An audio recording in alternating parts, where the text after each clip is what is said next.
now. Yes, it began in 1985 when, as I say, the subsidies were removed from agriculture, and farming became suddenly had to be self-sufficient. The town was they were threatening a bypass around the town, and the town's sustainability was a real threat. So we had to think of some ways of trying to stop the passing traffic, to spend money in the town and provide the town a much more viable proposition, as well as the country, the rural areas rely on the town for services, medical services and such.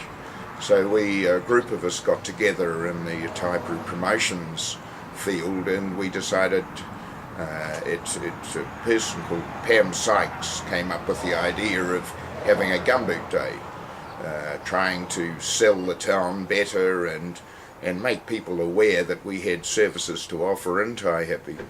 We had Pam's thought progressed, and we had our first Gumboot Day, which was a reasonable success. The second Gumboot Day we really got together and did a lot more promotion, and since John Clark, the rather famous comedian from New Zealand, had spoken about Taihape being the gumboot capital of the world, where he thought, since we had so many sheep and the farmers always wore gumboots, he thought we should be set up the Gumboot University, with the famous seat of joinery being its probably highlight.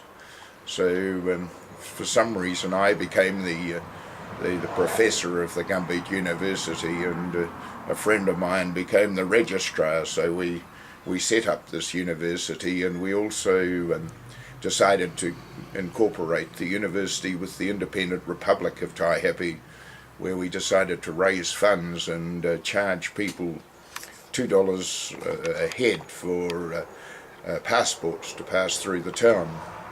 This and because we were looking for things to do on Gumboot Day, we came up with gumboot throwing, and we researched the records to find that the record gumboot throw was actually held by an Englishman, probably I think it was up in the north of England in Yorkshire. It had to be a size 8 gumboot of certain dimensions. We thought it would be probably a New Zealander could throw a long way further than an Englishman, but it transpires that the record is huge, and no one has ever come anywhere near of beating the record. So it still stands. We also had gumboot races, and we had a great day. People stopped from far and wide. It was always held on Easter Tuesday, when there was a huge number of people passing through the town, and they stopped. They looked to see what we had to offer. A lot of them had never stopped in Taihape before. They stopped, they shopped, and so the economy picked up. And now we've become, we've learned how to farm without subsidies. We're on a lot sounder financial footing than we were before. That's really how we started. Gradually we moved to the main street of the town, and we bypassed the traffic onto the smaller streets, and they would come and see us and see what we were doing. And here we are, 25 years later, and Gumboot Day is still flourishing, so long may it last. Yeah, thank you.